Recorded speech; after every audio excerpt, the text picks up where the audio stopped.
They will try to tell you life is about luck, that success is a matter of being in the right place at the right time.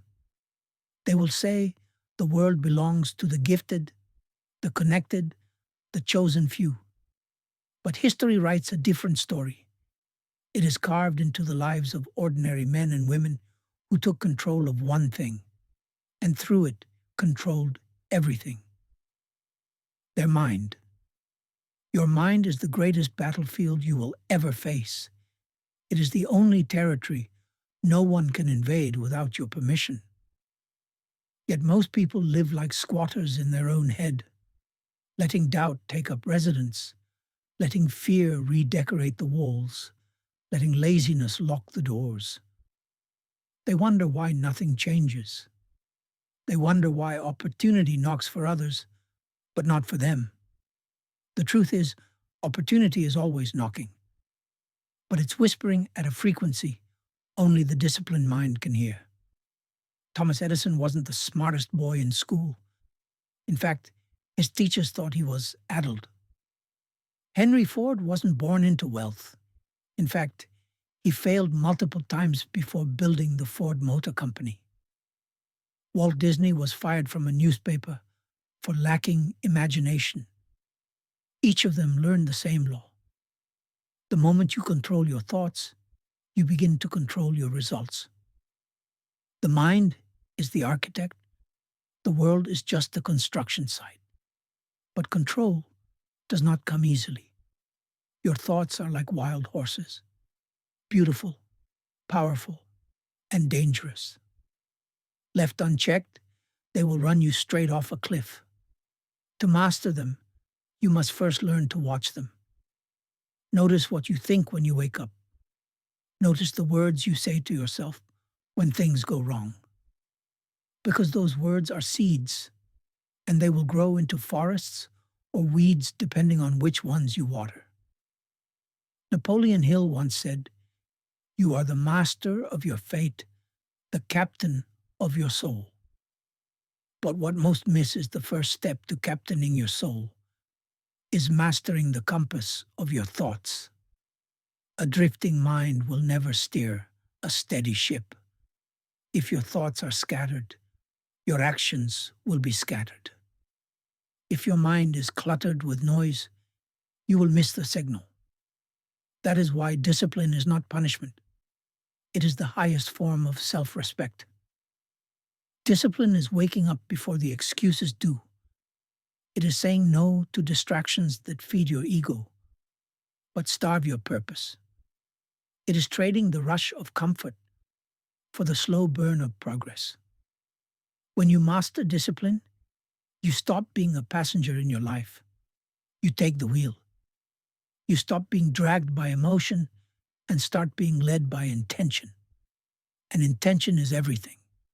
Every empire was built twice, first in the mind, then in the world. Before the first brick was laid, the Great Wall of China existed as a vision. Before the first Model T rolled off the assembly line, Ford saw a car for the common man in his imagination. Before man walked on the moon, Kennedy's words painted it vividly in the minds of millions. Clarity of vision is the starting line of destiny. You cannot hit a target you cannot see. If your vision is blurry, your life will be blurry. If your vision is sharp, your actions will be sharp. But vision alone is not enough. It must be married to belief. Belief is the oxygen of achievement. Without it, the most detailed plan will suffocate. With it, even a flawed plan can create miracles. Belief is not about ignoring reality. It is about refusing to be limited by it. When Edison was told his light bulb would never work, he didn't argue. He simply kept experimenting until reality adjusted to his will. When Colonel Sanders was rejected over 1,000 times before selling his chicken recipe, he didn't take no as a verdict. He took it as feedback. They weren't superhuman. They just refused to give the steering wheel to doubt. Doubt is the thief of destiny. It sneaks in quietly, disguised as logic, disguised as being realistic. It convinces you to shrink your dreams to fit your current circumstances. And here's the truth most people don't want to face. It is far easier to kill a dream in your mind than to risk failing at it in the real world. But if you are to control your mind, you must evict doubt like a squatter who has overstayed his welcome. Replace it with faith, not blind faith, but faith earned through action. Faith is forged like steel, under heat and pressure. Every time you act despite fear, you strengthen it. Every time you push when quitting would be easier, you strengthen it.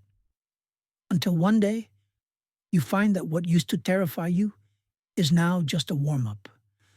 But even with faith, the mind is a restless thing. It must be directed daily, or it will drift back to old patterns.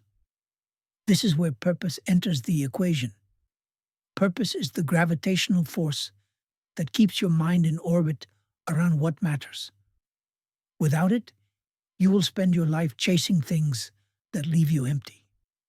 With it, even the smallest task becomes meaningful. Purpose gives pain a reason. Without purpose, setbacks feel like punishment.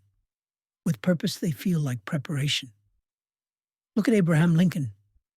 He lost elections, lost a fiancée, lost in business, and suffered depression.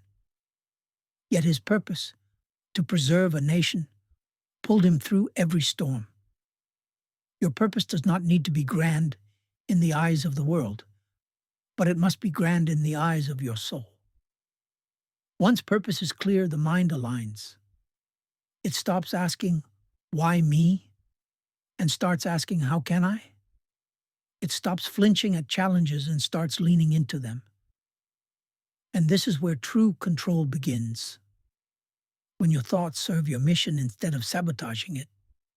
Still, purpose without action is just a beautiful daydream. Action is the bridge between the mind and reality. And action, contrary to what most believe, does not come from motivation. It comes from decision. Motivation is fleeting. Decision is final. When Cortés burned his ships upon reaching the New World, he removed the option of retreat. When you decide, truly decide, your mind stops negotiating and starts executing. And execution requires rhythm. Your mind loves patterns. It thrives on routine. This is why the most successful people guard their mornings like treasure. The first hour after you wake is your mental foundation for the day. Fill it with chaos, and chaos will follow you. Fill it with intention, and intention will carry you. Guard your inputs. What you consume is what you become. If you flood your mind with complaints, gossip, and fear-driven news, do not be surprised when you feel weak, scattered, and cynical. But feed it with wisdom, with stories of perseverance, with principles that have stood the test of centuries, and watch your mind become a fortress. A fortress does not mean you never feel fear or doubt. It means they cannot breach the walls without your consent. And consent is everything. No one can control your mind unless you hand them the keys. The advertising industry, social media algorithms, the opinions of others. They all want those keys. They want to plant their desires in your head so you will water them with your time, energy, and money. But the disciplined mind says no. I choose my thoughts. I choose my focus. I choose my destiny. And the truth is, destiny is not found. It is forged. Forged in the moments you could complain, but choose to create. Forged in the nights you could rest, but choose to build. Forged in the mornings you could stay comfortable, but choose to rise. The mind is both the prison and the key. And the moment you realize that, you understand. Nothing outside you has final power over you. not your past, not your circumstances, not even your current abilities, because abilities grow, circumstances change, and the past is only a place of reference, not a place of residence. Control your mind, and the rest will follow. The door to success is never locked. It's just invisible until you have a crystal clear picture in your mind. Most people stumble through life not because they're weak, not because they're unlucky, but because they've never stopped to draw a clear map of where they're going. They wake up, drift through the day, and collapse into bed at night, like sailors wandering the ocean without a compass. But the ones who win, they carry in their minds a vision so vivid, so detailed, that it feels more real than the present moment. They see it before they touch it. They live it before they hold it. And because they can see it, they can build it. Andrew Carnegie once said, "Any idea that is held in the mind, emphasized, feared, or revered, will begin at once to close itself in the most convenient and appropriate form available." That is not philosophy. It is law. Your mind is the architect, your habits are the builders, and your results are the monument you leave behind. But vision alone is not enough. A vision without discipline is a daydream. A vision without action is a hallucination. The moment you decide who you want to become, you must marry that decision to unshakable discipline. Discipline is the bridge between imagination and reality. Thomas Edison worked by this principle. He failed over 10,000 times before creating the light bulb. But here's what most people miss. He didn't just have a dream of a light bulb. He scheduled his dream. He woke up and went to work, day after day, regardless of how tired he was, regardless of the mockery, regardless of the doubt. His vision lived in his mind, but discipline turned it into something the world could touch. If you want to control your destiny, you must first command your days. Your morning is not a throwaway. It is the throne room where you set the tone for the kingdom of your life. Wake up like your future is watching you, because it is. Your future self is either applauding you or shaking their head in disappointment, depending on what you choose right now. And here's the truth. You don't rise to the level of your dreams. You fall to the level of your standards. If your standards say, "I'll work hard when I feel motivated," you've already lost. Motivation is a guest that never stays. Discipline is a resident that pays the rent every single day.